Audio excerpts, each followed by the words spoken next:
evening, everyone, and welcome.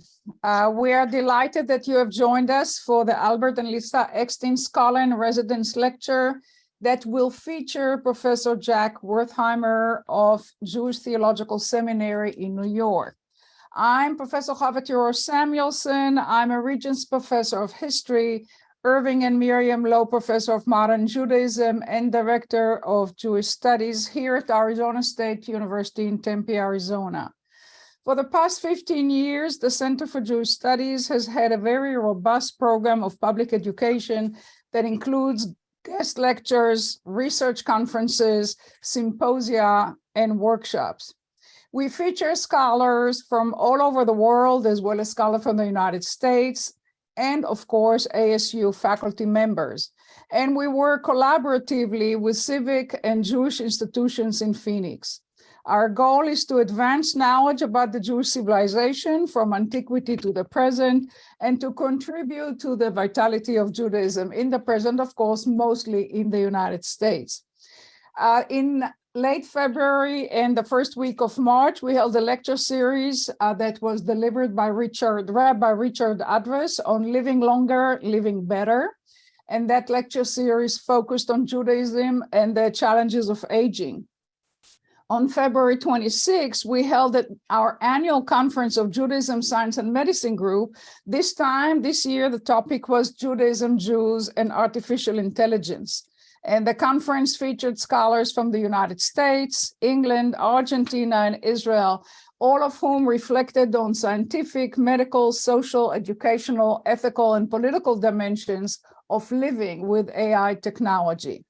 This evening, we are very happy that we will have a chance to reflect about the condition of American Judaism or American Jewry, and especially focusing on contemporary polarization. The lecture is named after Dr. Albert Eckstein and his wife, Lisa Eckstein, who were instrumental in the life of the Jewish community here in Phoenix.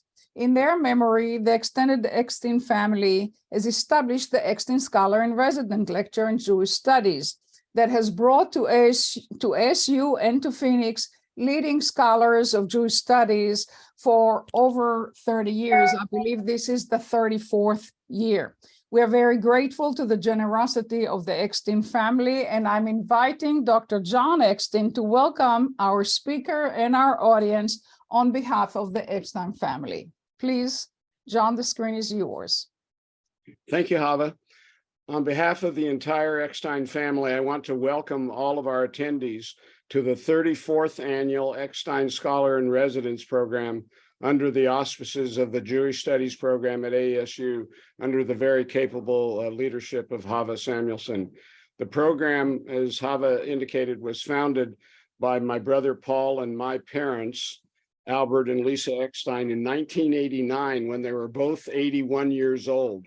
Paul and Flo are now 82, and Diane and I are 80, and the average age for the four of us is exactly our parents' age in 1989 for the first lecture. That lecture began with a very big bang that evening when a major 6.9 earthquake hit San Francisco just before the lecture began, but also just before the beginning of the third game of the World Series at Candlestick Park between the crosstown rivals, the San Francisco Giants and the Oakland Athletics. And I often wondered whether that might have been providential and that God just couldn't decide which event to attend that evening, the World Series or the Eckstein Lecture.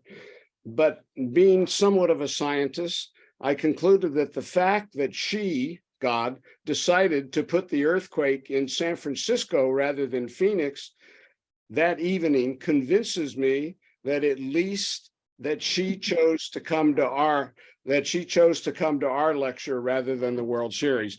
But why should I have to wonder about this when we have Jack Wethheimer as this year's Eckstein Scholar, the Eckstein Scholar? Professor Wethheimer is a renowned American Jewish historian, so I hope that Professor Wethheimer will weigh in on this great theological question that I posed, the World Series or the Eckstein Lecture.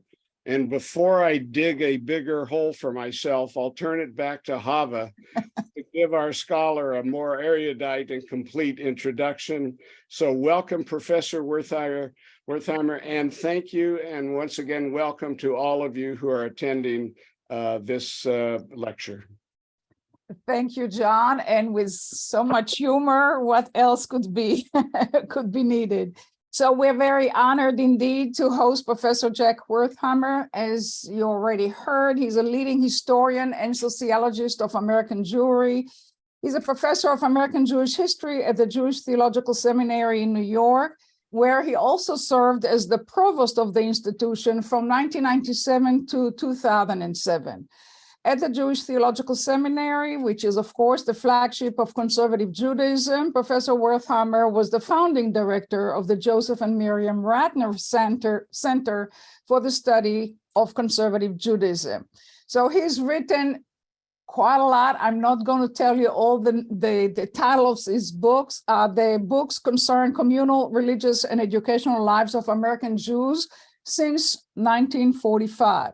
As a sociologist, he has focused on the diversity and plurality of American Judaism, on the uniqueness of conservative or distinctiveness of conservative Judaism, on Jewish leadership, and on Jewish philanthropy. His most recent books are The New American Judaism, How Jews Practice Their Religion Today. That came out in 2018. And it also won the National Jewish Book Award for that year. And if I'm not mistaken, that's the second time that Professor Wethheimer received the award from the National Jewish Book Award. He also published recently with Alex Thompson a book under the title Inside Jewish Day Schools, Leadership, Learning, and Community. And that came out in 2022. He edited 15 books, 15 volumes, and issued numerous reports on aspects of American Jewish education. He really is the person who knows the topic that we're going to try to make some sense of this evening: community in transition or decline, the polarized debate over American Jewish life today. So please, if you're interested in questions, put your questions, if you don't mind, in the Q&A tab on the bottom of the screen, not in the chat, please. And we will look at the questions at the end of the lectures, and Professor Wethheimer will respond. So Professor Wethheimer, the screen is all yours. Thank you very much. And my thanks to you, Professor Chavati Rosh Samuelson, and also the Jewish Studies Department at ASU for inviting me to give this lecture this evening. Had an opportunity just before we gathered here to meet briefly with the Eckstein family and to learn a little bit about their background. And I expressed to them my appreciation for being included in this Distinguished Scholar in Residence program. That having been said, I'm not in residence. And I regret, actually, I am in my residence. I regret the fact that I was not able to travel to Arizona due to a medical issue, which fortunately is improving. So I am coming to you via Zoom. And I should say in this connection that because we are on Zoom, I'd like to try to take advantage of the technology a bit by sharing my screen periodically with you. My topic this evening, in a nutshell, is the condition of American Jewish life in our time and the debate about how to interpret what we know about that condition. I'd like to begin, actually, by reading with you an excerpt from an article that I just came across this morning, which appeared in a publication, an online publication called E-Jewish Philanthropy, which is a very important online blog that contains articles about contemporary Jewish affairs. So I am going to try the grand experiment here to share my screen with you and to take a look at the document with you. I have to apologize to you that all of these documents contain a line over here. I think that this has been the influence of my 3.5-year-old grandson, who loves to draw lines on things, but it's actually my scanner that created this line. Anyhow, this is the article that appeared just today. And it reads as follows.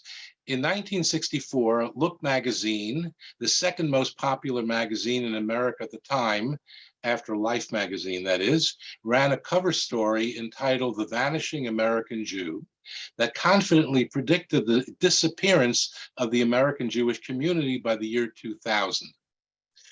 The article was logical and well argued, writes the author, and it was also dead wrong. Today, the American Jewish population, as well as our organizations and leadership, can be called many things, but vanished is not one of them. Look magazine, on the other hand, closed its doors in 1971. So amidst the very real challenges that our community faces in 2023, from rising anti-Semitism to younger generations feeling more disconnected to Israel, to dwindling synagogue memberships, it's helpful to take some of the most doom and gloom projections with a hearty grain of salt. Indeed, some of the recent data we see might even provide grounds for something that even resembles optimism. And then he quotes over here, the head of the Federation in Los Angeles, who talks about a recent study there. And he goes on then to say, yet if things are so good, why do they feel so bad? Then he goes on to say, one reason is perhaps that while younger Jewish Americans are doing Jewish more than their parents did, they are not doing it in the same way. They are less likely to join a synagogue, marry someone Jewish, or go to a traditional community event, but more and more of them are finding ways to do Jewish in their own personal way. Whether or not this is a positive development is really beside the point. The real question is whether we choose to acknowledge this reality or turn our backs to a reachable and growing segment of our population. Now, what I want to say, I'm stopping to share, what I want to say about this is that the individual who wrote this is a man whom I admire and have had opportunities to speak with in the past. And it's not my intention here to whatever it is, ridicule him. What he tries to do in the article is really very important, and that is to ask the question, so where do we go from here? And that is a great question. But on the other hand, he makes a point of saying that the evidence of decline in Jewish life is beside the point. And that's the issue that I find disturbing. Is it really beside the point? Yes, you are involved in Jewish life. In this particular case, he's a leader of a Jewish organization. You have to do things, and I understand that. But to suggest that what's actually going on is beside the point, I don't think that that's a very useful way of thinking about these questions. So what I'd like to do this evening is to talk about the things that he regards as beside the point, namely, what do we know about the condition of American Jewish life? I will hasten to say at the outset that my purpose this evening is not to depress you to no end, but rather, and so in order not to do that, I do want to begin by talking about things that I find worrying, and then I want to move on to the views of those who think I'm completely wrong and misguided, or who see things in a much more positive light. And then I'll conclude with what I regard as some useful steps that we ought to consider as we go forward. That's the basic outline of what I'd like to do with you this evening. So the first point I want to make to you is that there were two national studies of American Jewry which have appeared over the course of the last decade. One of them, both of them were done by the Pew Research Foundation, which is a non-Jewish outfit, clearly. And And one of its studies was conducted in 2013, and the other one was conducted in 2020. And what I did was simply to compare what do we see when we take a look at these two studies. And in a nutshell, what we see is that even in that 7-year period, there has been a decline in the proportion of American Jews who affirm they are participating in Jewish life and who identify strongly as Jews. Let's start with religion to begin with. Seder attendance dropped from 70% to 62% in a 7-year period. Fasting on Yom Kippur was down by 7%.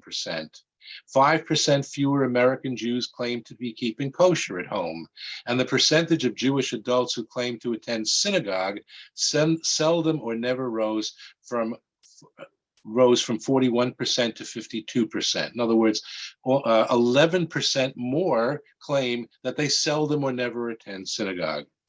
Religion was deemed very important by 26% of the adult Jewish population in 2013.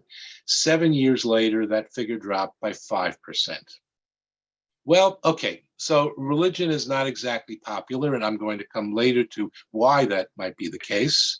There are other aspects of Jewish life, after all, that may come under the rubric of Jewish ethnic identification, cultural identification, identification with the Jewish people. What do we know about that? And there too, what we find is that there have been significant declines.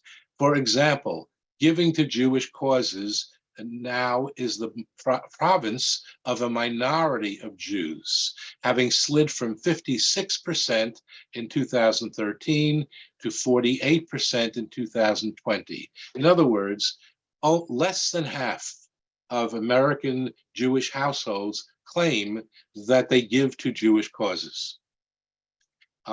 Only 42% of Jewish adults consider their Jewishness, no matter how they define it, to be a very important part of their lives, and that is down from 46% 7 years earlier. 30% of American Jewish adults claim to feel very attached to Israel in 2013. That figure dropped by another 5%. I could go on and bombard you with numbers. That's not my intention this evening, but I do want to add something really that's important. And that is when we take a look at younger generations of Jewish adults, there we find that the decline in participation and identification is even more pronounced. So that, for example, in the 18 to 29-year-old age group, the percentage who claim that their Jewishness is not too important or not at all important rose from 22% to 33%. 1/3 of younger American Jews do not feel that being Jewish is important to them. Those stating that they have hardly any Jewish friends rose from 26 to 35%. And again, I could go on with other examples of this, but my purpose is not to bombard you with numbers, but rather to indicate what the trend line seems to be. And remember, this is just over a 7-year period that we're talking about. When I took a look at local community studies, especially those where there were 2 studies conducted over roughly, or separated rather, by roughly a 10 or 12-year period of time. There too, we can do some comparative work.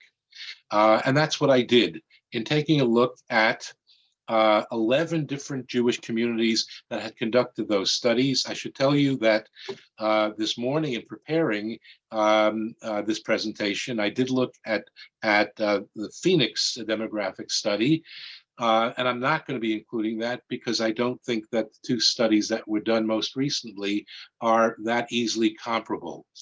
But in other communities, the questions are much more comparable and the population studied are much more comparable. And there too, we find this kind of decline. In Jewish religious observances such as Seder attendance, lighting Shabbat candles, maintaining a kosher home, attending synagogue at least once a month. We also find declines in the number of Jewish children who are attending getting a Jewish education. Where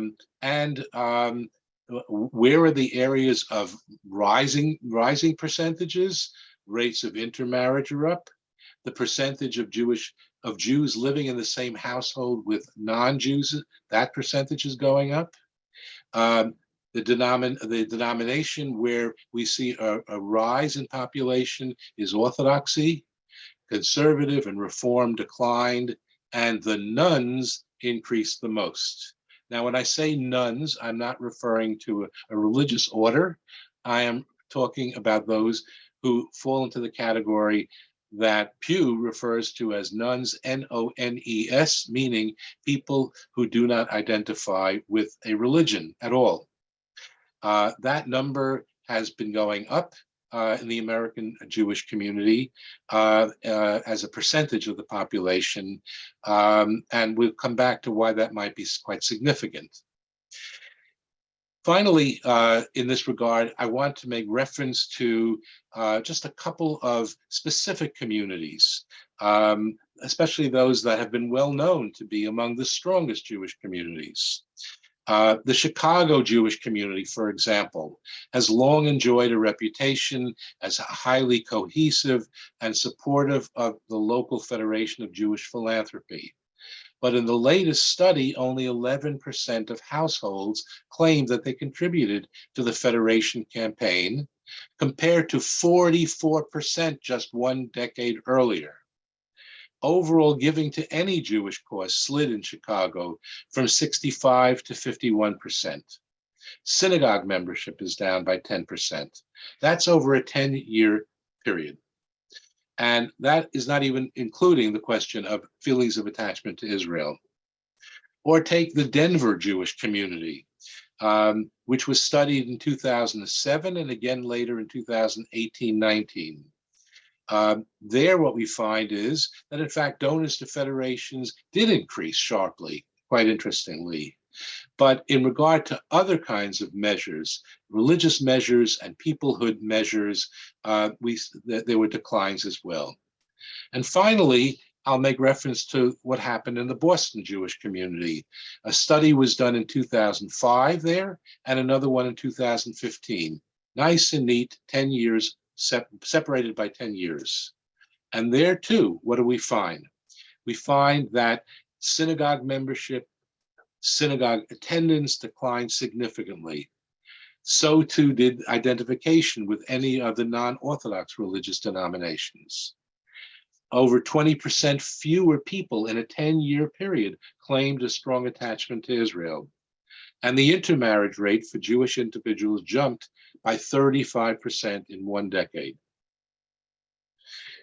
All of these suggest to me that something is happening in the Jewish population, and that the proportions of those Jews who are engaged with Jewish life is declining. And we even see it over a short period of time, let alone over a much longer period of time. For example, when I cited synagogue membership, and I gave examples, let's understand that 50, 60 years ago, the majority of families had a synagogue membership. Or when I talk about giving philanthropically, the majority of Jews gave to a Jewish cause. That's no longer the case today. But finally, I want to take a look with you at a couple of specific tables that I think illustrate this really quite dramatically. And here again, I'm going to be sharing my screen with you. Here we go.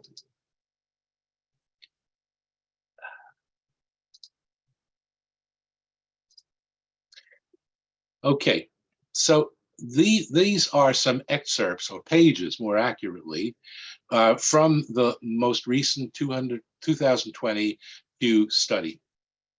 And this is what the first item I want to look at with you has to do with attendance at religious services. at least 3 times a year. So let's just take a look at a few of the items here. Clearly, you see over here that the Jews who are involved or identified rather with a denomination are most likely to attend synagogue on a monthly or more frequent than that basis. Clearly, that's the case in the Orthodox community. There's quite a precipitous drop when we look at the conservative community, and even a further drop when we look at the Reform community.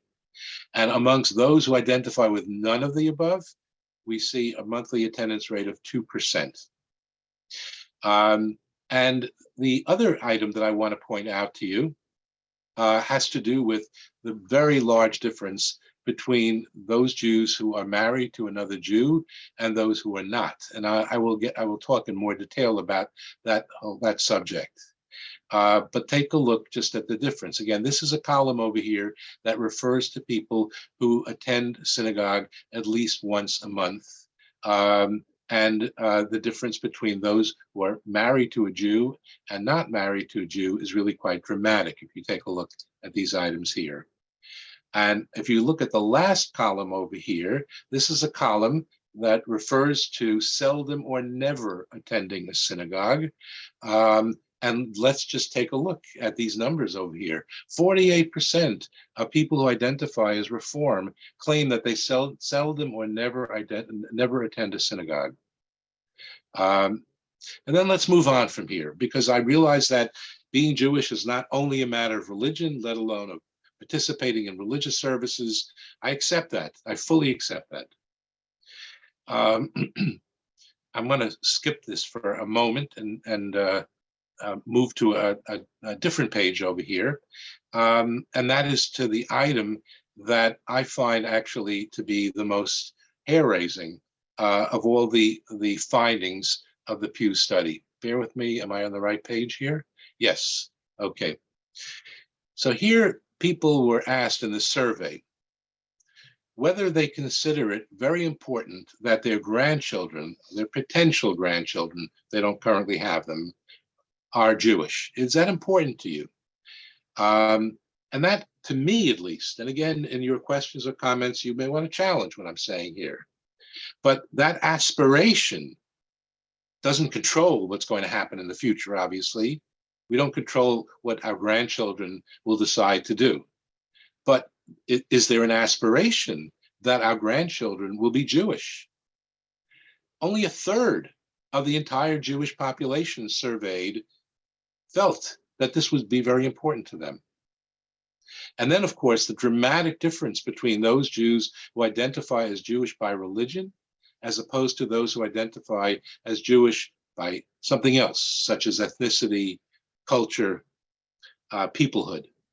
4% claimed that this was very important to them, that their grandchildren would be Jewish. And of course, here again, we see quite dramatic differences between the various movements and how people come out on this.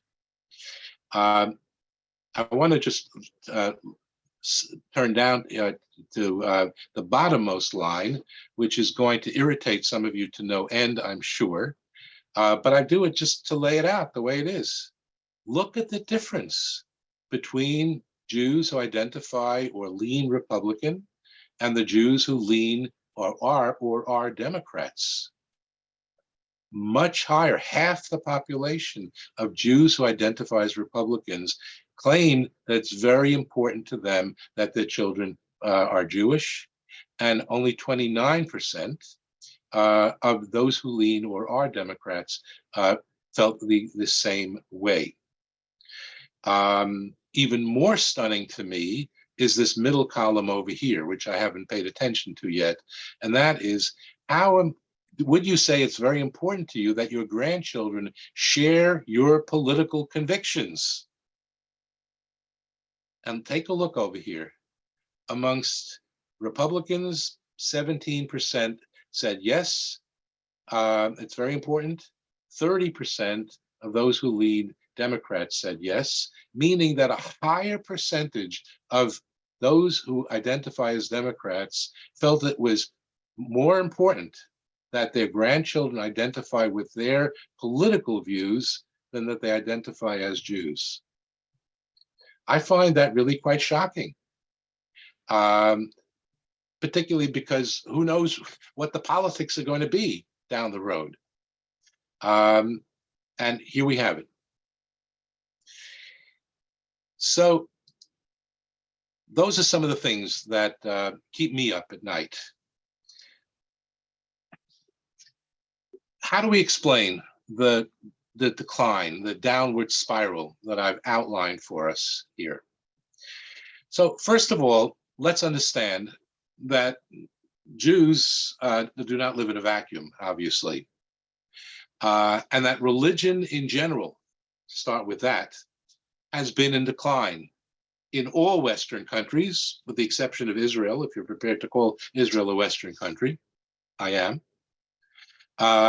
And in the United States, we also see a decline in the value of religion, and people viewing religion as being valuable, that is, let alone participating in religion. There was a time, famously, when America was described by Chesterton, a British writer, as a nation with the soul of a church. Europeans understood that this was part of American exceptionalism. America was different because religion was important in America. That is far less the case today. And Jews, not surprisingly, have been affected by that, I would argue.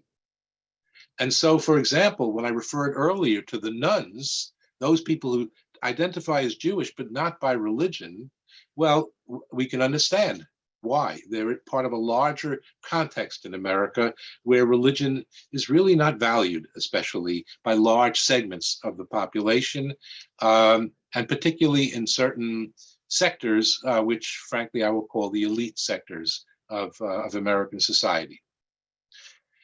Second of all, the whole notion of group identification in America is something that has been rethought. It's not that people are not interested in group identification. It's that certain forms of group identification are uplifted, they're valorized, and others have been downgraded.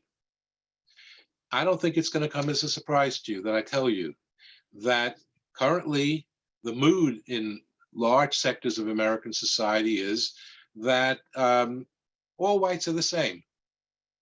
And in some sectors, that's not a very good thing. On the other hand, there are certain victim groups, and they are valued. They are valorized because they are thought to be victims. And Jews are not considered, or they should put it positively, they are considered to be whites. Whether, in fact, that's a fair way of understanding Jewish history, even in this country, let alone in other countries, whether it makes any sense is doubtful to me. And then I want to turn to a third topic, which, if I haven't stepped on some of your toes yet, this will certainly touch upon a matter that I think is very sensitive to many American Jews. And that, of course, is what I touched upon earlier, meaning the intermarriage question. And I say at the outset that I am aware that this is a very sensitive topic. And let's understand that the Pew study has found that 72% of Jews who are not Orthodox, who have married over the course of the last 15 years or so, have not married Jews. So this is a huge population, and very few of us are not touched somewhere in our family, in our extended family, if not in our immediate family, with intermarriage. So I'm aware that this is an issue of great sensitivity, and yet how can we not talk about something that's really, really quite dramatic here? And what I want to do one more time now is to share my screen with you, to look one more time at these numbers. And here what we have is a table that asks parents whether they're raising their children as Jews. So in the total population of Jews, 60% of parents claim that they're raising their children as Jewish by religion. And another 13% are claiming they're raising their children as Jews, but not by religion. 6% partly Jewish by religion, and some mix, meaning roughly 7% are saying that they're raising their children in two different religions. And then we have another population here of about 19% of Jewish parents who claim that they're not raising their children as Jews at all. But let's note here the line for spouse not Jewish, which is referring obviously to intermarried families. 28% of intermarried families claim that they are raising their children as Jewish by religion.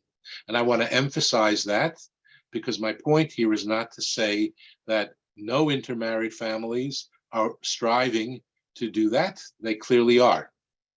And then we have another category here, which is that 29% claim that they're raising their children as Jews, but not by religion. That has given a great deal of hope to those who feel that that intermarriage will ultimately, when things shake out, have a benign effect on Jewish life, because now we see that a majority, 28 and 29% of American Jews claim that they are raising their children as Jewish in some way, whether by religion or not by religion.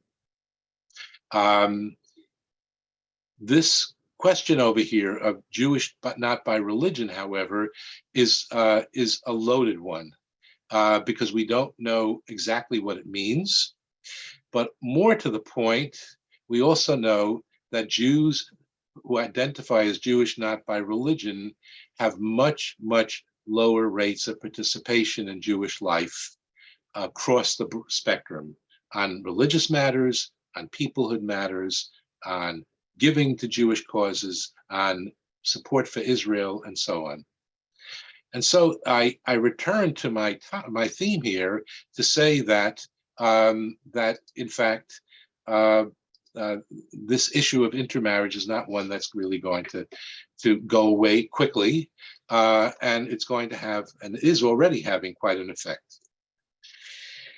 I want to turn my attention now to something that I hope will lift your spirits somewhat, and tell you about the way in which those who disagree with my admittedly sobering account, how they see what's going on in Jewish life and what they are pointing to as evidence that things are not so bad, or maybe actually are really quite good. So what is the good news that those observers, I'm talking about sociologists and other students of American Jewish life, what is it that they have found? So one thing that they have found is that the numbers of Jews that they have found to count keep on going up. It used to be thought, roughly from the period of 1950, certainly 1970, up to 1990, that there were 5.5 million Jews in the United States. And then gradually, as these national studies were conducted, there was evidence that there was an undercount of Jews. And then the figure became 6 million Jews in the United States. When the Pew study came out in 2013, it claimed that there's 6.8 million Jews. 7 years later, the Pew 2020 study claimed that the actual number is 7.5 million Jews. And that's 2020. And then at the end of 2022, 2 years later, a leading sociologist claimed, no, it's really 8 million Jews that we have. Now, this is somewhat comical to me, but I'm not a demographer. And demographers claim that they actually have a much better read on who is Jewish and have been able to come up with better numbers. How do we explain this increase in numbers? Numbers, by the way, that I don't necessarily fully accept, but that's beside the point. To begin with, and how do we explain this, particularly in light of some very important facts? One of them is that the Jewish fertility rate, which means that the number of babies that are being manufactured by Jews, is holding steady roughly around replacement level, not above replacement level. So how does the population increase? And especially when we look at non-Orthodox Jews, we're all well below replacement level. By replacement level, I hope you understand how many children have to be born so that we maintain the same population after deaths and from accident and illness and so on. Well, we received an influx of immigrants in the 1990s. We don't have good numbers on that. Some estimate that there are 400,000 who came from the former Soviet Union. I have read some claims that there were as many as 700,000 who came during that period of time. And plus there are Jews who are living longer. This might explain the robustness of the population numbers, but of course, much depends on how you define who is a Jew. The second prong of the argument about what's positive, what's positively happening in Jewish life, stresses that, yeah, you know something, Professor Wertheimer is onto something. When you take a look at more traditional measures of Jewish life, synagogue attendance, Seder attendance, giving to Jewish charities, giving to Israel, fine, so those are down. But on the other hand, we see a new kind of Jewish identification emerging. And this new Jewishness represents a transition, not a decline. And what are the hallmarks of that new Jewishness? It is a Jewishness that is based on nostalgia, meaning wanting to understand the Jewish past. When we travel, Jews are likely to go to places, when they do travel, they're likely to go to places of Jewish interest. They have some interest in the East European Jewish past or the Sephardic Jewish past of their ancestors. They are also interested in online communication and reading news about Jewish topics. Those are things that are part of the new Jewishness. And they participate sometimes in discussion groups, online or in person, about Jewish matters. As for religion, the hallmarks of the new Jewish or new Judaism that's emerging, the hallmarks are 3 F's: family, food, and festivals. These are the 3 things that younger people like to hold on to. And just to focus on this food angle, a book appeared about a year and a half ago, which was about this Jewish nostalgia and how it's the new Jewishness. And in the course of that book, the author described that even eating pastrami sandwiches can evoke Jewish religious feelings. And I mention this to you because some of you may recall a movie called When Harry Met Sally. And there's a famous, very famous scene there, which takes place in a deli. You who saw that movie might have thought that something erotic was going on during that scene. Well, you were wrong, because according to this analysis, it was really a religious scene because they were eating pastrami sandwiches. Now, I have no idea whether any of you chuckled at what I've just said, but I am raising this point because I think the argument, frankly, is somewhat desperate. That we focus on nostalgia as the new way of being Jewish, that we focus on food as the new way of being Jewish? Yeah, food is part of it. Of course it is. And it can lead to other things. But is it transmissible? Can it be passed on from parent to children? And does it in any way match the importance of belonging, joining, volunteering, giving of oneself, and giving to charity, Jewish causes? I am pessimistic about that. And a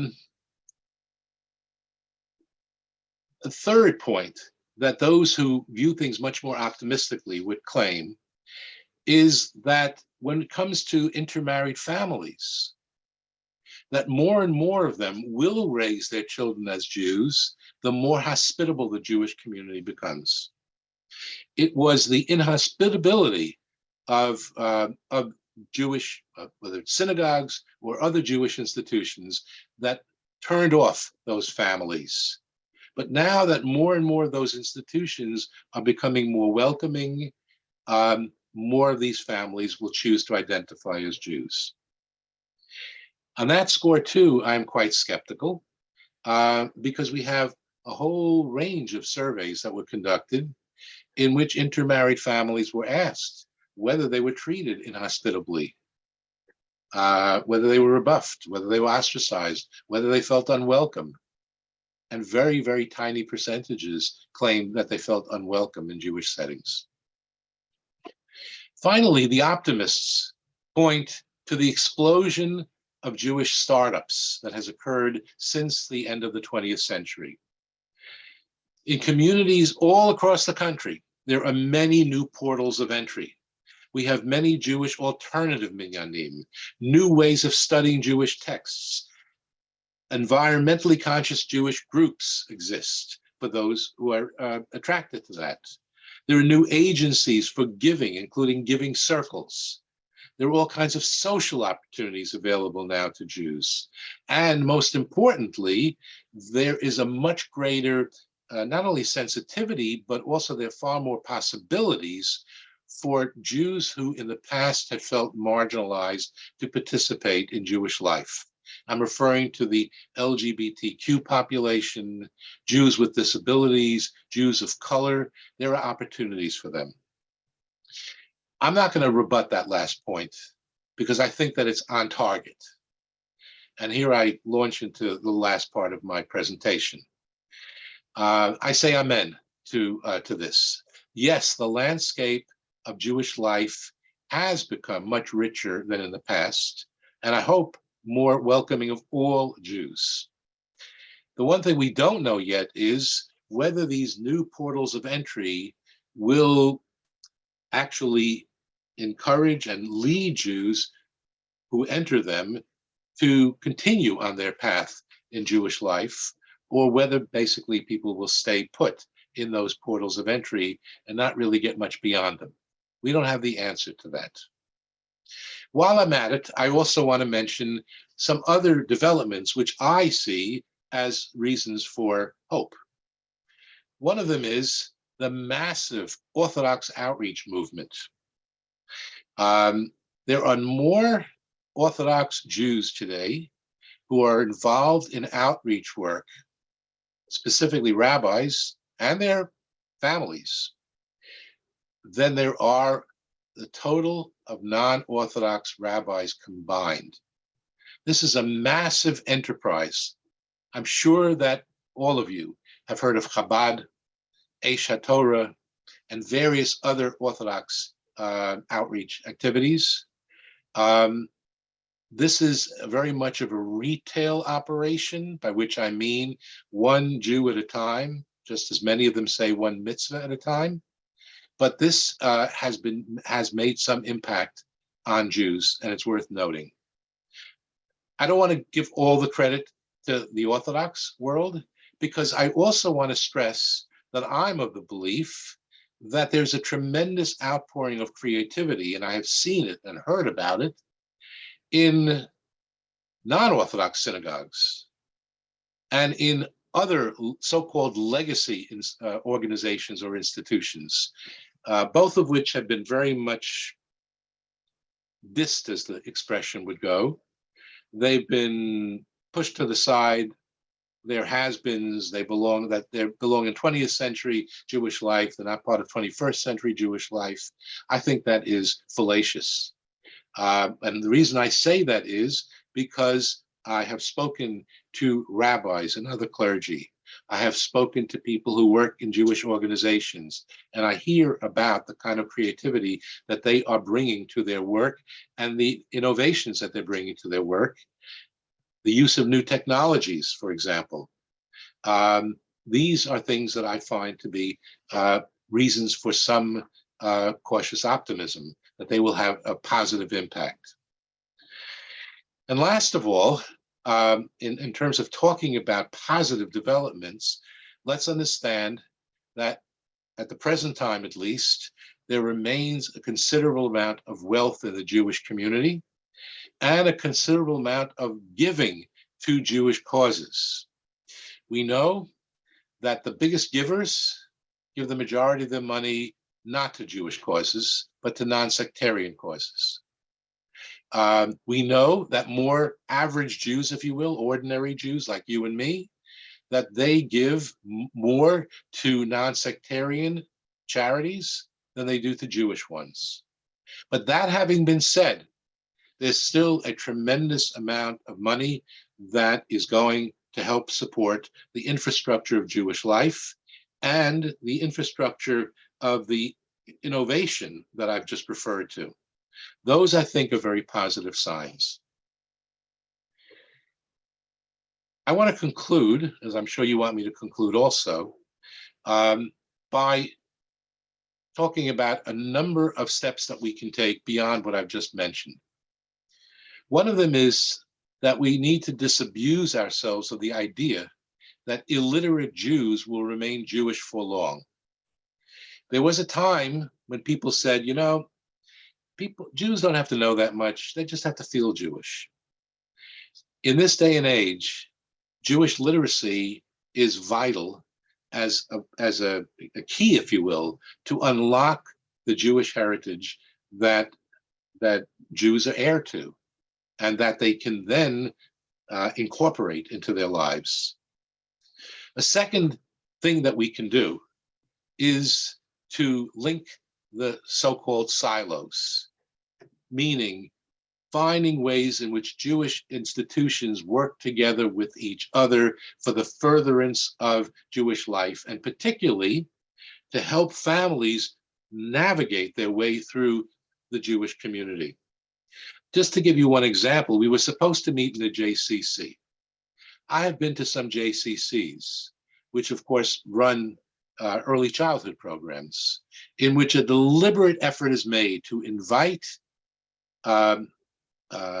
professionals, teachers, educators from Jewish day schools, from supplementary programs in synagogues and other such places to come to speak with families of early childhood kids, to inform them about what the menu of possibilities are for Jewish life. And I give you that as an example for how we need to help carry Jews and Jewish families through various stages in Jewish life. And as I speak of various stages, I want to refer specifically to an area that has been recognized, but I think we need to do much more with it, and that is Jewish grandparents. Jewish grandparents do not necessarily always live in the same city or the same community with their grandchildren. But they still need to play a role, or they have a role to play. And the role that they can play is as mentors, if you will, as surrogate grandparents, if you will, to young families whose own grandparents are living much at a distance. There is an organization that has come into existence that is working on these and developing this and helping grandparents with their own grandchildren. But I'm saying we need to do something also for those grandparents and grandchildren who are not living together.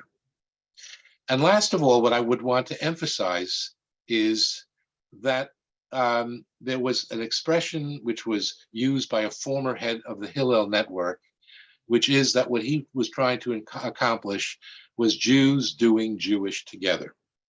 And that was dismissed eventually. I'm not sure why. Hackneyed, empty, I don't know why. But I think that's precisely what we need to be doing. Finding as many opportunities for Jews to do Jewish things together. And both parts of that equation are important. Jews being together and doing Jewish things together. That is the way to build stronger Jewish social networks, because we know that we are influenced by those in our circle of friends and acquaintances on all kinds of matters, and certainly when it comes to Jewish things. The last thing I will say, is that we have to stop kidding ourselves. And here I want to return to how I began, with Look magazine's article about the vanishing American Jew. First of all, I have never believed that American Jews are vanishing, but I do believe that a contraction of American Jewish life, and certainly of the population of Jews who are engaged with Jewish life, has been occurring, and we have to find ways of reversing that. But I also want to point out to you that while it's really nice and cute to say, Look magazine wrote that article, well, Look magazine vanished and American Jews are still here. All true. But I want to remind you that that article appeared in 1964. It did not anticipate, it could not anticipate the revolutions that would remake Jewish life. What were those revolutions? Jewish feminism. The shot in the arm that Israel gave the American Jewish community in 1967 with the Six-Day War, and that continued beyond. The Soviet Jewry movement. These were on the horizon at the time, and probably not all that discernible when Look magazine was writing. And we have to understand that if you will, the dynamism in American Jewish life occurred because new causes emerged. And what we need today is to scour the horizon for the new causes.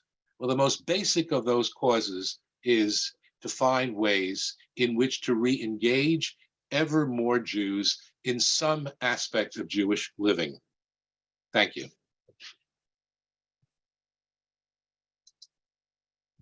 Thank you, Jack. This was fabulous, right on target. Let me start by asking the members of the Eckstein family to pose a question if you have a question, and then I'll go to the Q&A and I'll see what we have waiting for us there. So do you have, yes, go ahead, Paul. Thank you very much, Professor. Very interesting. My question relates to the prominence of Jews or people who are identified as Jews in all parts of American life, in the professions, in politics, in the arts. And I don't know how it compares with 1964. I don't know that that was one of the items that was measured, but it feels like, whether it's true or not, that Jews are playing a more prominent place, or people who are identified as Jews are paying a more prominent place in American life, at the same time that anti-Semitism, which I think is primarily related to reactions to Israel, is rising. And do you find that to be a valid observation? Is there any data that supports that or contradicts that? Right. So you're definitely on target here in noting that in the early 1960s, there were far, far fewer Jews in positions of prominence. In fact, there was a book that appeared in the mid-1980s, written by Charles Silberman, called A Certain People. And he has a lovely chapter in that book, which he calls A Tale of Two Shapiros. And who are the two Shapiros? One of them was the chairman of the board, or no, he must have been the CEO. Sorry, the CEO of DuPont, and the other one became the president of Princeton University. And these are two examples of Jews who obviously had risen not only to high positions, but they had risen to positions that were inconceivable for Jews of an earlier time to be able to occupy. Why? Because large industries excluded Jews, and the most elite universities also excluded Jews, certainly from positions of the presidency. And going back to the early part of the 20th century, Jews were excluded from professorships in all kinds of areas as well. So that's an example that, to illustrate your point, where I get a little bit antsy is when you start talking about that these are Jews who are identified as being Jewish. Yes, but how much do they identify with their fellow Jews is a question that I ask. I can start listing for you some of the wealthiest Jews in this country who give away a fortune. We're talking about giving away hundreds of millions of dollars a year, okay? But what do they give to Jewish causes? You want me to start naming names? Should I talk about the Soroses? Should I talk about the Zuckerbergs? Should I talk about the two guys who founded Google? I could go on and on, okay? If they give anything, and Bloomberg's another example, but he actually has given to Israel. We're talking here about people who identify much more strongly with non-sectarian giving than they do with Jewish giving. So that's where I start getting nervous. Now, there were a lot of components to your question. I don't know whether I covered all of them, but I leave it up to our chair to figure out what the next step is, what the next question will be. Okay, John, you have to unmute yourself and then ask your question. Thank you. Excuse me. Thank you, Professor. It was a beautiful talk. Do you think that the current rift in Israel regarding the Supreme Court decision, that Knesset decision, which will come down sometime in the next few weeks or months, what effect will that have on, it certainly is dividing Israeli Jews, and what effect will it have on American Jews? I heard a fact that there were 500,000 Israeli Jews last weekend that protested, and if that were translated to the United States, it would be the equivalent of 7.5 million Jews. If we had 7.5 million anyone protesting, that would be so meaningful and would have such an effect on whatever they were protesting. Yes. What effect will that have on American Jewry? Right. Well, I'm glad you asked the effect on American Jewry, because I'm not here to talk about the effect on Israel. Look, I'm not a prophet, but I certainly am worried about that aspect, as I'm worried about Israel also, and the divisiveness there. We don't know how it's going to play out. We don't know how it will pass, whether there will be a compromise or not. At the moment, it doesn't look like there will be a compromise. But we also don't know to what extent American Jews will distance themselves from Israel because of this. So I'm afraid my answer to your question is I don't know. But I share the concern that undergirds your question. This is a worrisome development. Yes, indeed. I'm going to go now to the many questions that we have in the Q&A, and I'll try to present most of them. So you can listen to the question, right, Jack? So Yes. So the first question is from Jim Hessian. How do you see the diversity of migration to the United States changing the culture of the American Jewish community? For example, Latin American ancestor of the Sephardic diaspora from 15th century Spain, who may opt to emigrate to the United States versus returning to Spain. What type of impact might their community have, if any? Right. So look, this is part of a larger question that I touched upon, and that has to do with something that we see rising to the surface in American society generally, namely the heightened sensitivity to diversity, and to recognize populations of whether it's Americans in general or American Jews specifically that have been somehow marginalized or overlooked. We don't even have to look at the immigrants from Latin America. What about the population of Sephardic Jews that we have in the United States, and the extent to which, to what extent are they part of the decision making in Jewish life? To what extent are they considered? My sense is that all of this is bubbling more and more to the surface, so that the diversity of the community is being recognized, and more important, that the community values that diversity and what different populations are going to bring to strengthen the American Jewish community. Yeah, we are going to move slightly to a different angle of Jewish existence. The question is from David Cater.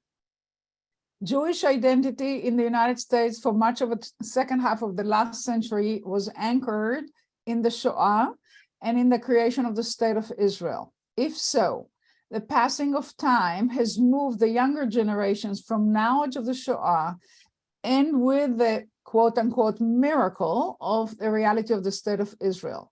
With that said, what can be the anchor of modernity for a Jewish identity in the United States? Why are you asking such simple questions? That's what I want to know. We have a very informed population here. We obviously do it. I'm grateful for the questions. I just wish I had better answers to those questions. First of all,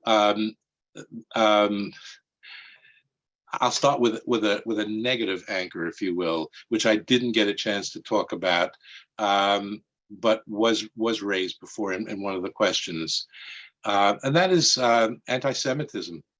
We're living in a time now that I do not recall in my lifetime of public forms of anti-Semitism, physical attacks upon Jews, discrimination against Jews that we haven't seen in 75 years.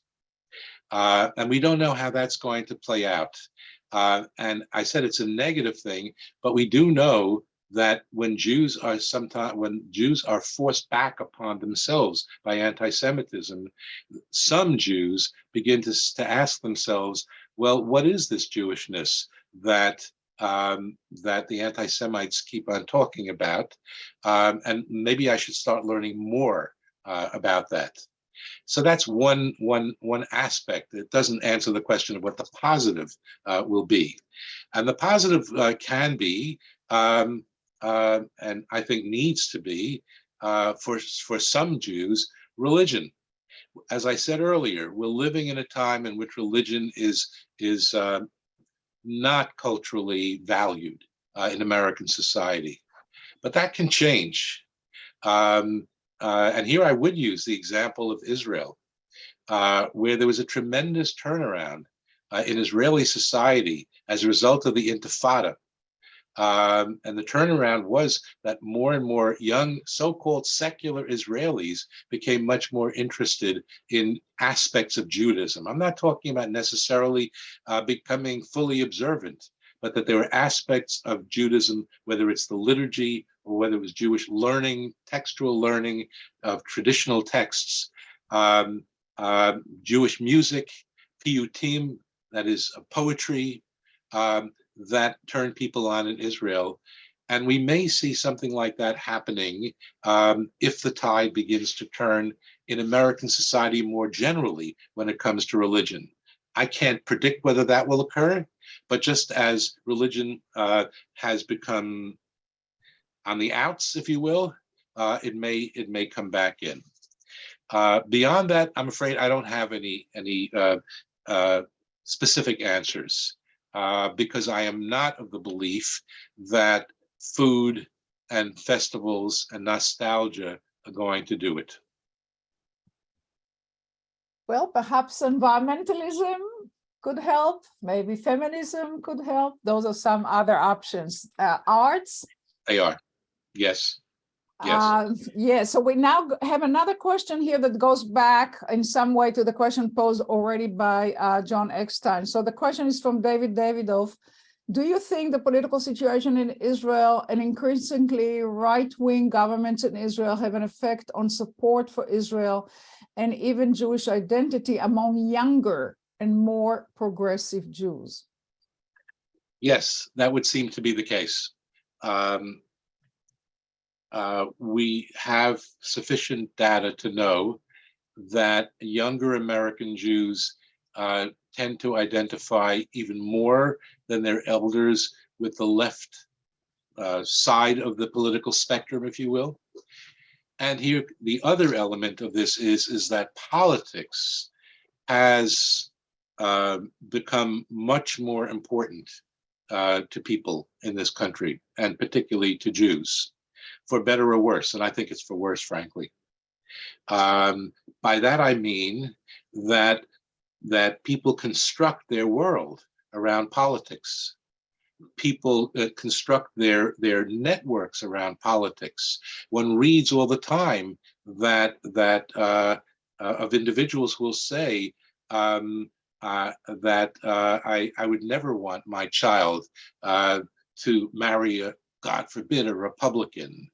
One hears that less from Republicans regarding Democrats, but that kind of thinking represents a view of politics as a core element of identity. And yes, that then gets intertwined with Israel, particularly as Israel it becomes, as it has been, a kind of blank screen onto which many Americans and especially American journalists project American society onto Israel, so that even this ridiculous term of apartheid is projected onto Israel, and certainly the racial tensions that have existed in America are projected onto Israel. The fact that the majority of Israelis are Sephardic Jews who might fall into the category of not being white, although I don't think they think that way, that gets ignored. What I'm trying to say is that the politicization of so much of life, including of Jewish life, I think has had a very destructive role in American society in general, and specifically Jewish life, but it's also had a very destructive role in terms of our relationship to Israel. Do I need to remind us that Israel cannot be reduced solely to this current debate over the judiciary or the longer lasting debate over the Palestinian issue? Israel is a country that's highly complex. There are a lot of things going on in Israel, and I regret that the politics is reducing so much of what Israeli life is all about. Yes, and as some of you can see in the chat, we're going to have a lecture about Israel next Monday. That's going to be in person, but will be available also. This is with Alon Tal from Israel, so you have all the information here. So I hope to see you all on Monday. We are moving down because we have more questions, if you can bear with us, Professor Wertheimer. The next question is about categories. It comes from Gerald Weiner. Religion and being Jewish are such abstract terms and so difficult to define. How relative or meaningful are the surveys? In other words, the very way people try to quantify the problem is itself problematic. It is problematic, but what else can we do? What I want to say is that the surveys are meaningful to me, not so much in terms of the two categories that you mentioned, but in terms of what they ask people about what they do. And if anything has come out of this, these two national surveys, it's that we need to pay much more attention to the types of or the ways in which Jews engage as Jews. What are they doing? Where are they going? How do they participate? To what extent do they vote with their feet by going places? To what extent are they giving of their money to Jewish causes? To what extent are they there? And in that sense, I think these surveys have actually been really quite helpful. You're right that some of these categories do blur.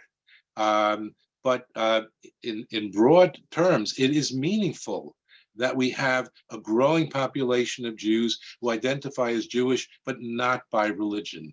And then if we look at how these people in that category behave, that is useful information to know. It's useful if no other reason than to try to reach those people and to try to find ways of engaging them in Jewish life. And I can go on and talk about other such categories that also then can be useful. Yes, well, and the next question brings up it's a sensitive issue here. It's coming from Kathleen Darrow. Dr. Wertheimer, would you please address the lack of support for Israel by congregational rabbis, and also that these same Jewish leaders are not railing against anti-Semitism? So do you have a comment on that? I didn't quite catch the second part of the question, that the rabbis are not railing against anti-Semitism. Railing against it. Yeah, they are not speaking up publicly and clearly against anti-Semitism. From the perspective of this speaker, of this question. Yeah. All right. So to begin with, look, we do know, because their rabbis have been interviewed about this, that there are rabbis who have considered for the last couple of years now that Israel is a kind of third rail that they don't want to touch. Why? If you talk about Israel either positively or critically, they're going to be people in the congregation who are going to get upset. It's going to split the congregation. What can be gained from doing that? So they keep out of it. But we also know that there are lots of rabbis who have spoken out about Israel and expressed their views. I mean, there were hundreds of rabbis who signed in the last two weeks, who've signed major statements regarding Israel. So I'm not sure, again, there's some rabbis who don't speak out, and there's some who actively engage with that. And when it comes to anti-Semitism, I think that's the easiest topic for rabbis to talk about, and they do. But here I will come up with my own, whatever it is, lament. There's an aspect of what's going on in American society today that not only rabbis, but Jewish organizations are tiptoeing around. And that is the so-called equity agenda. It's an agenda that wants to insist on, essentially on quotas, that we have to include people of all backgrounds in some proportion that they represent within the larger society. And that is going to have a devastating effect on the American Jewish economy. And we see the beginnings of that already. I highly recommend to you, if you haven't seen it, an article that appeared last week in Tablet magazine online called The Vanishing. And this is not Look Magazine's vanishing, I should tell you, but and it really comes back to Paul's initial question at the very outset about prominent Jews. Yes, Jews are prominent today. Will they continue to be prominent? The article, among other things, and not that I'm such a big fan of Ivy League universities, but the article points out, among other things, that the percentage of Jews at the Ivy Leagues has dropped in half or less than half over the course of a 10-year period. Why does that happen? Well, one answer is because Jews aren't as smart anymore, younger Jews. It's a possibility. I tend to doubt that. The other possibility is that there's so much of an emphasis upon equity that that Jews who represent, after all, under 3% of the population are going to find themselves shut out of positions. There's a danger that we're going to be going back to a quota system that has affected people's not only advanced education, but also their opportunities to be hired. Now, I realize that this may sound conspiratorial to you. Read the article, which cites chapter and verse about how this is beginning to happen already. That is an issue that Jewish organizations are tiptoeing around because their allies, their political allies, are so much in favor of the equity agenda. It's a good thing I didn't talk about anything controversial just now. Yeah, no, this is interesting. The next three questions are from the same person, that's Alan J. Weisbart, and they're more kind of technical about the studies themselves, about the way the data is gathered. So how do trends in Jewish life compare to parallel trends in the general American population and in other ethnic or religious communities? That's his first question. The second question is, what is the definition of who counts as Jewish? Are the definition consistent across the surveys? And the third question is, what is the overlap, or is there overlap between Republicans and Orthodox? And that makes, that's a comment, not a question, because it makes interpretation very tricky.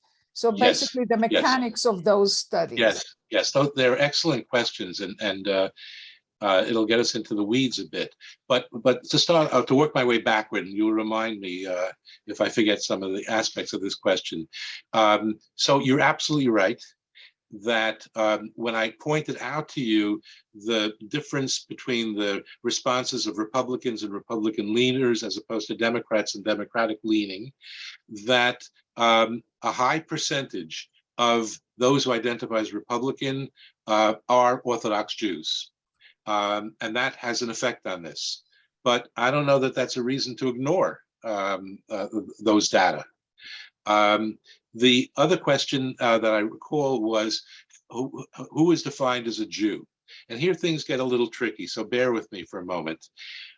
When people are surveyed, they are asked about their own self-definition. In other words, do you identify as a Jew? And then the follow-up question is, what, in your opinion, makes you a Jew? Is it your religion? Is it your culture? Is it your ethnicity? And so on. Okay, so in other words, to an extent, it's all self-reporting that we're talking about here. However, at a certain point, those who did the surveys also have to ask themselves, well, do we include, to what extent do we include people who claim that, yes, they're Jewish because they have some kind of Jewish ancestry? Or in some cases, because they live in a household with a Jew, but they don't have any Jewish ancestry. And so, yes, some decisions had to be made then about whether to include those populations. I'll give you one example of a way of defining things that I find personally to be unhelpful.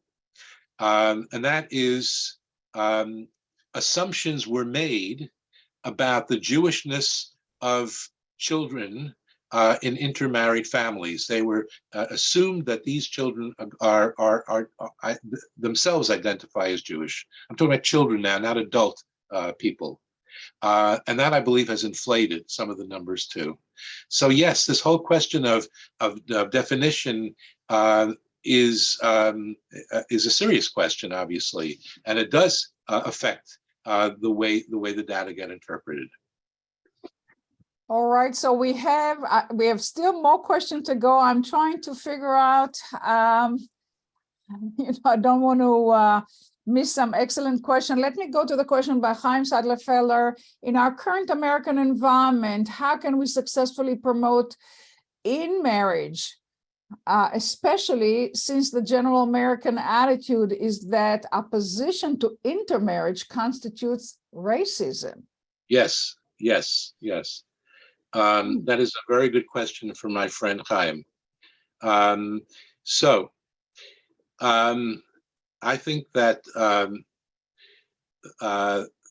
the issue needs to be engaged in the following way, that we have to explain that to favor endogamy in marriage is not racist.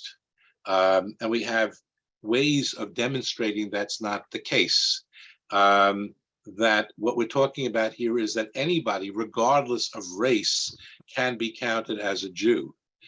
Look at what happened in Israel with the airlift, the multiple airlifts of the Jews from Ethiopia who are Black. So is Israel racist? And the same thing can be said of in this country, where people are engaged in efforts to try to convert spouses of Jews who happen not to be Jewish. I'm not aware, and I've not seen any evidence that there's discrimination against people based upon their color, their skin color.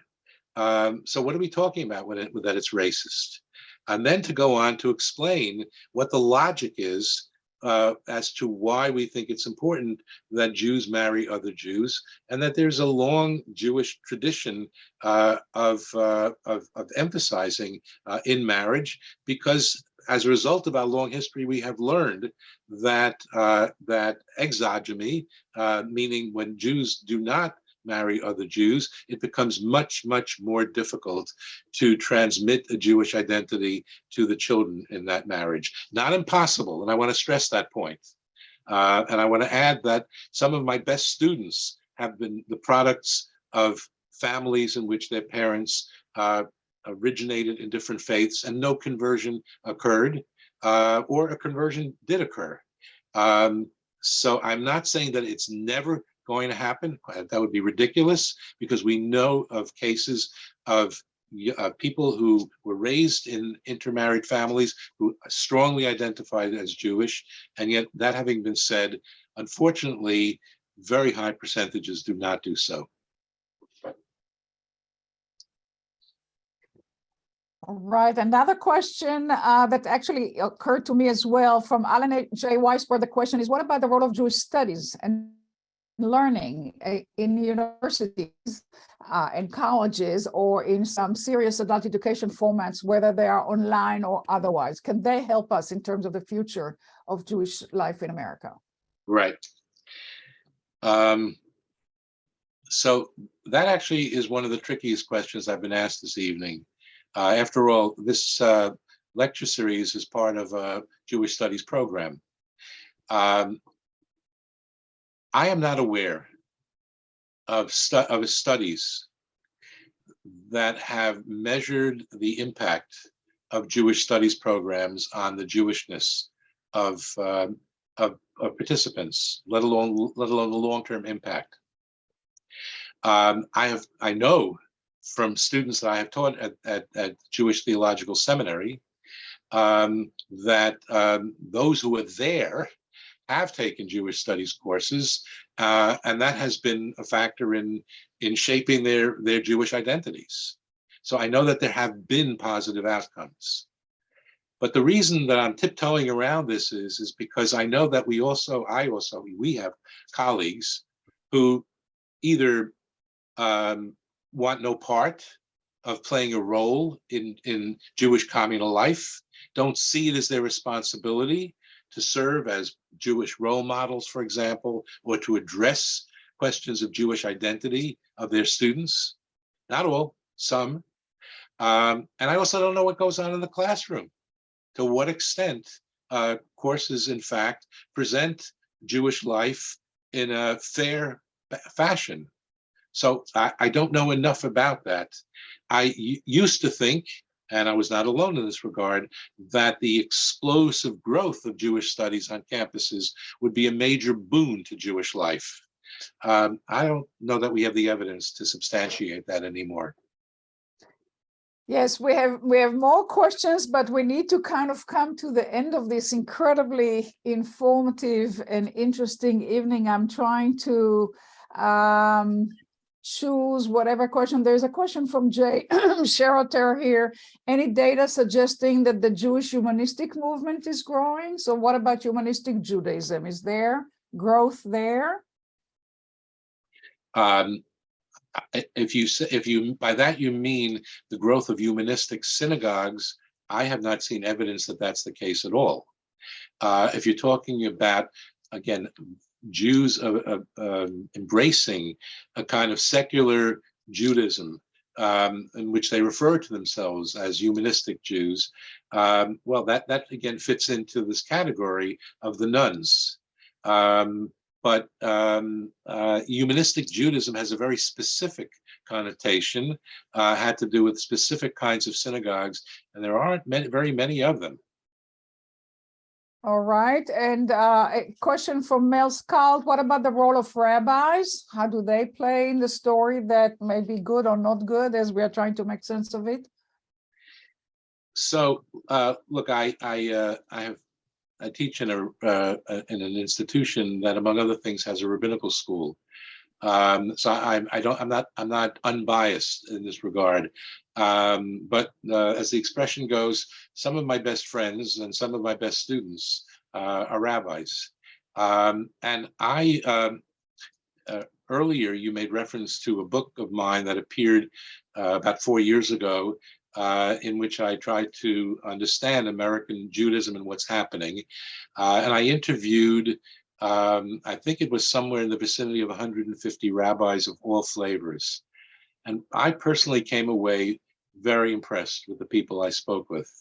I think that rabbis have played and continue to play a very constructive role in Jewish life, which is not to say that there aren't Jews who are turned off by their rabbi, that there aren't unfortunate misunderstandings or clashes with rabbis that then propel people to leave the synagogue, never to come back again. Again, that we're talking about human beings here, and that they're very complex relationships that develop. But I'm not one of those who bashes rabbis, because I think that they have played and continue to play a very constructive role. Yes, I fully agree. It's also a very difficult job to perform for any person. Especially for a Jewish person. Yeah. Yes, so we are going to thank you for a very stimulating, rich, and complex and really enlightening lecture. We do need to bring you back, since we have so many people thanking you for all those wonderful insights. So thank you very much. And we will see as many of you as possible in this lecture on Monday. This is going to be both in person and Zoom, or hybrid format, in other words. And Alon Tal, who is a major environmentalist in Israel, originally from the United States, he also said that he will comment on what's going on in Israeli politics right now. So do join us. It's promising to be a wonderful lecture. So thank you, Professor Wethheimer, and thank you all for being with us. And we look forward to seeing you in future lectures. Good night. Good night, and thank you. We'll see you. And if you want to stay a few minutes, you can stay. The Eckstein family, are you saying? Yeah, I see all of you still. So if you have any comments or anything you would like to say, please do. Oh, I don't see any. It's all muted. So great, Jack. This was wonderful. I have to say that if I may give a little bit of a more positive spin, the category of culture, I think, deserves a little bit more attention. Give you an example. We did a conference here on Jewishness and Dance, which is now available as one of the books of Oxford Handbook series. We had more than 100 people participating in lectures. It was a marvelous conference. And then it occurred to me how much of artistic creativity, in this case, dance, but you can also do it in music and film, is going on. And they're very Jewish. And they all talk about Tikkun Olam, and they all are very committed. Yes. No, I appreciate your comment. And I also appreciated before when you added some other possible avenues for renewal. What can I say? They are worth stating. I'm glad that you did.